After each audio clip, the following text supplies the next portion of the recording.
Presenting under water world. इस कहानी की शुरुआत में हमें पानी की बहुत गहराइयों में एक न्यूक्लियर सबमरीन को दिखाया जाता है जो वहां पर फंस चुकी है। उसके अंदर कुछ लोग भी होते हैं जिन्हें बचाने के लिए 3 लोग आते हैं। ये तीनों के तीनों रेस्क्यू ड्राइवर्स हैं, जिनमें से एक का नाम जॉनस है। अब ये उस बड़ी सबमरीन के अंदर जाकर वहां से सभी लोगों को अपनी सबमरीन में शिफ्ट कर लेते हैं। और तभी जॉनस को एहसास होता है कि इस सबमरीन को एक बहुत बड़ी क्रिएचर ने डुबाया है, जिसके बारे में दुनिया को नहीं पता। और वो क्रिएचर अब उसकी सबमरीन पर भी हमला करने वाला है। वो समझ जाता है कि अगर वो यहाँ से नहीं निकला तो वो क्रिएचर इनकी सबमरीन को भी यहीं पर डुबा देगा। और अब भी उसके दोनों साथी उस बड़ी खराब सबमरीन के अंदर होते हैं। उसके पास इतना वक्त नहीं होता कि वो अपने साथियों को ऊपर लाए, क्योंकि अगर उसने ऐसा किया तो उसने जितने भी लोगों को बचाया है उनके साथ वो खुद भी मारा जाएगा। इसीलिए वो अपने दोनों साथियों को वहीं पर छोड़कर निकल जाता है। अगले पल सबमरीन ब्लास्ट हो जाता है, जिससे उसके दोनों साथी मारे जाते हैं। इस घटना के 5 साल बाद दिखाया जाता है पानी के अंदर सबसे गहरा ट्रेंच बनाया गया है, जहां पर एक रिसर्च सेंटर है ताकि पानी की इतनी गहराई में रिसर्च की जा सके। और इसे दुनिया के एक बहुत ही अमीर आदमी ने बनाया होता है, जिसका नाम मॉरिस है। मॉरिस यहाँ पर डॉक्टर मिनवे और उसकी बेटी से मिलता है। हम मॉरिस उन्हें पानी के नीचे ट्रेंच में ले जाता है। पानी के नीचे इन्हें बहुत सारे क्रीचर्स दिखते हैं और मॉरिस चाहता है कि पानी से 11,000 मीटर नीचे एक टीम जाए ताकि वो देख सके कि नीचे क्या है। दरअसल वहां पर उन्हें एक लेयर दिख रही होती है, जिसके बारे में इनका अंदाजा होता है कि शायद ये धरातल हो, यानी कि समंदर का अंत हो। और अब सबमरीन से 3 लोग, जिसमें एक ड्राइवर, दूसरी साइंटिस्ट और तीसरी जॉनस की पत्नी होती है, सबमरीन से नीचे की तरफ बढ़ चलते हैं। इनके पास एक एडवांस रोबोट भी होता है जो पानी के अंदर रहने वाले क्रीचर्स के बारे में इन्हें बताएगा। जब ये और भी नीचे जाते हैं तो सबको पता चल जाता है कि जिसे धरातल समझ रहे थे वो धरातल नहीं है, बल्कि थर्मोक्लिन हाइड्रोजन सल्फाइड की एक लेयर है। और जैसे जैसे नीचे पहुंचते हैं तो ऊपर से इनका कनेक्शन पूरी तरह से खत्म हो जाता है। साथ ही जो सबमरीन की ड्राइवर होती है वो कहती है कि पानी में कुछ है। आज से 5 साल पहले जॉनस ने जो कहा था वो सच है। और अब इनका कनेक्शन जब पूरी तरह से टूट चुका है, ऊपर बैठे लोगों को समझ में आ जाता है कि इन तीनों की जान खतरे में है। वो तय करते हैं कि वो एक रेस्क्यू टीम को नीचे भेजेंगे। पर यहाँ पर जो डॉक्टर होते हैं वो कहते हैं कि नीचे किसी को भेजा नहीं जा सकता। आज तक इतनी नीचे कोई नहीं गया सिवाय एक आदमी के, जिसका नाम जॉनस है। वो 5 साल पहले इतनी नीचे गया था। और इसके बाद ये जॉनस के पास जाते हैं, लेकिन जॉनस इनकी मदद करने से मना कर देता है। पर उसे बताया जाता है कि तुम्हारी एक्स वाइफ भी उस सबमरीन में है। ये सुनने के बाद जॉनस को उनकी मदद करने के लिए आना पड़ता है। साथ ही हमें पानी के अंदर दिखाया जाता है जहाँ पर उनका सबमरीन खराब हो चुका है। वो तीनों की तीनों सबमरीन को ठीक करने की कोशिश करते हैं और इसी कोशिश में लॉरी, जो कि ड्राइवर है, वो इंजर्ड हो जाती है। वहीं ऊपर मिनवे की बेटी को दिखाया जाता है, जिसका नाम सुइन है। मिनवे और उसकी बेटी ओशियोनोग्राफर हैं। वो इस पूरे प्रोजेक्ट के हेड हैं। और अब सुइन चाहती है कि वो नीचे जाकर उन तीनों की मदद करे। वो अपनी बेटी के साथ यहाँ पर आई होती है। वो अपनी बेटी को कहती है कि मैं जल्दी वापस लौट कर आऊंगी, और अपने सबमरीन से नीचे पहुंच जाती है। वहीं जॉनस भी यहाँ पर पहुंच चुका है। जॉनस ने 5 साल पहले जिन लोगों की जान बचाई थी उसे उसके लिए क्रेडिट नहीं दिया गया था, बल्कि लोग उस पर आरोप लगाते थे कि उसने अपने दोनों साथियों को वहाँ पर मरने के लिए छोड़ दिया। इनमें से सुइन भी एक होती है। और अब जॉनस की इनको जरूरत है, इसीलिए जॉनस अपने साथियों के साथ सबमरीन से नीचे पहुंच जाता है। वहाँ पर वो देखता है कि सुइन के सबमरीन को एक बहुत बड़ी क्रीचर ने पकड़ लिया है।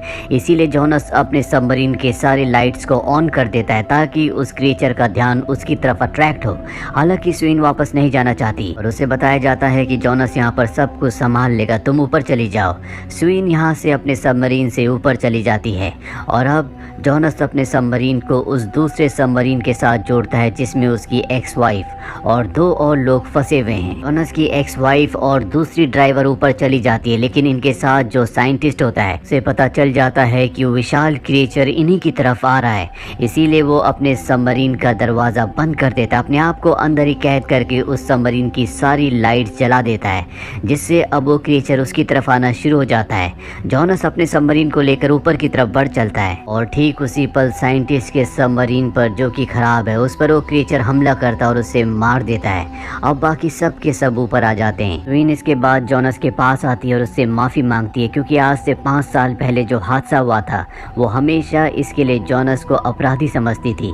लेकिन अब उसे खुद जाने के बाद पता चल गया कि उसमें जॉनस की कोई गलती नहीं थी, वहाँ के हालात ही ऐसे थे। ट्रेंच के अंदर सब लोगों की मीटिंग होती है, जहां पर इन्हें पता चलता है कि जब इन्होंने थर्मोक्लेन की लेयर को पार किया था तो सबमरीन की वजह से हाइड्रोजन सल्फाइड की जो लेयर थी वो ब्रेक हो चुकी है, यानी कि वहां पर एक होल बन चुका है, जिससे थर्मोक्लेन की लेयर के नीचे रहने वाला वो क्रिएचर अब ऊपर आ सकता है। आज तक उसी लेयर की वजह से वो समंदर के नीचे था। अब जब ये बात कर ही रहे होते हैं कि तभी इन्हें ट्रेंच में झटके महसूस होते हैं। ये समझ जाते हैं कि वो क्रिएचर ऊपर आ चुका है। ये सब के सब नीचे जाते हैं, जहां पर इन्हें ग्लास के ऊपर उस क्रिएचर के दांत के निशान दिखते हैं, जिसका मतलब वो अंदर आने की कोशिश कर रहा था। साथ ही इन्हें ये भी इंफॉर्मेशन मिलती है कि समंदर में 3 बड़ी बड़ी बोट्स अपने आप ही गायब हो गई। ये अपनी बोट से उस जगह जाते हैं जहां पर बोट्स गायब हुई थी।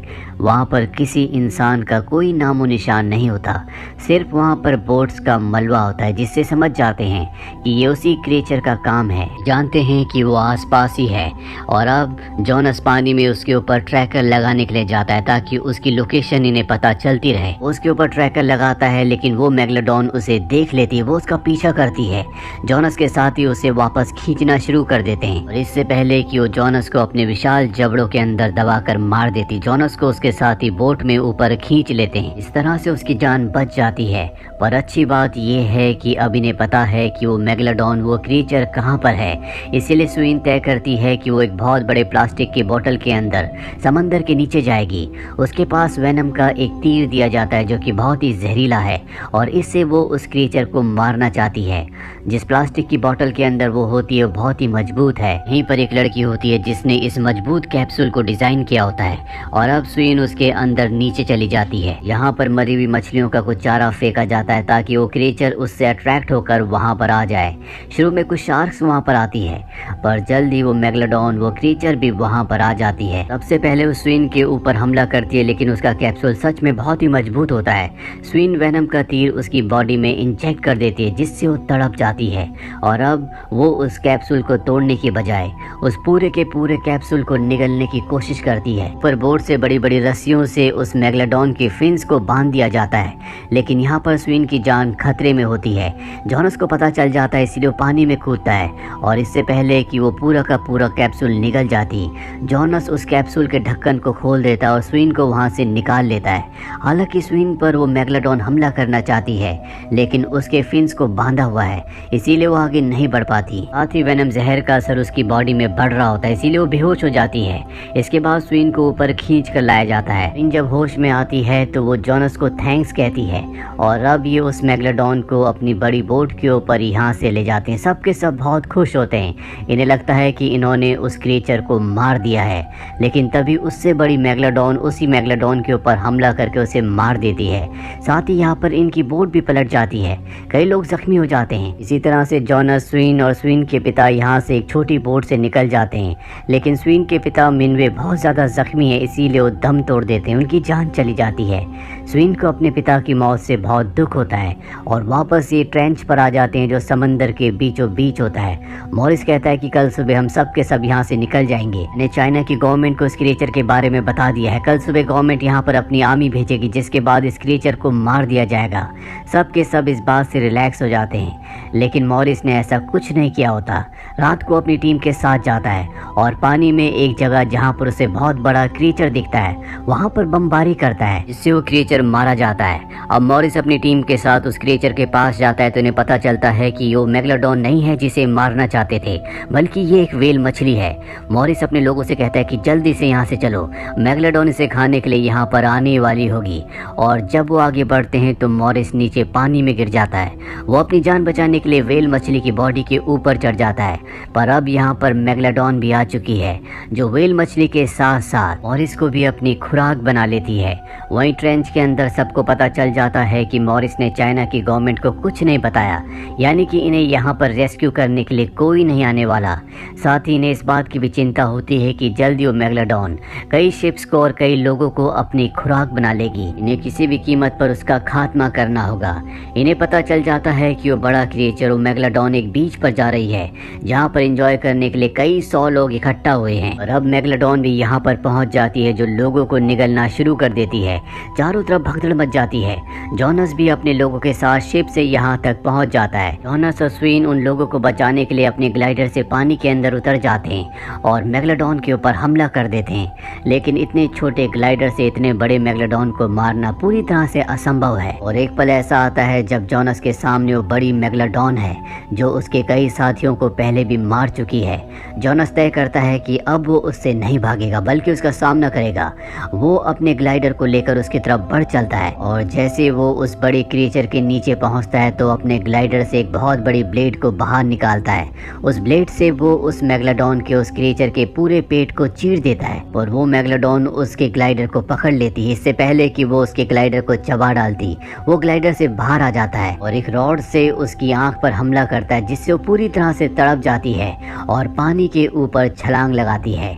अब यहाँ पर उसका बहुत ज़्यादा खून बह चुका होता है, इसीलिए यहाँ पर बहुत सारी शार्क्स आ जाती हैं जो उसके ऊपर हमला कर देती हैं। जॉनस भी अपनी जान बचाकर यहाँ से निकलने की कोशिश कर रहा होता है। इससे पहले कि शार्क्स उसे भी अपनी खुराक बनाती, यहाँ पर स्वीन आती है जो उसे बचाकर ले जाती है। दरअसल जॉनस ने अपनी बहादुरी और साहस से उस बड़े क्रिएचर को, उस मेगलोडॉन को मार दिया है।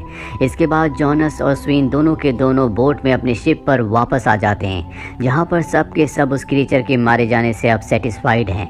अगर जॉनस उसे नहीं मारता तो धीरे धीरे वो पूरे समंदर पर अपना कब्जा कर लेती और समंदर में इंसानों के लिए जाना पूरी तरह से नामुमकिन हो जाता। अब उस 2000 साल पुरानी मेगलोडॉन का खात्मा हो चुका है, यानी कि खतरा पूरी तरह से टल चुका है।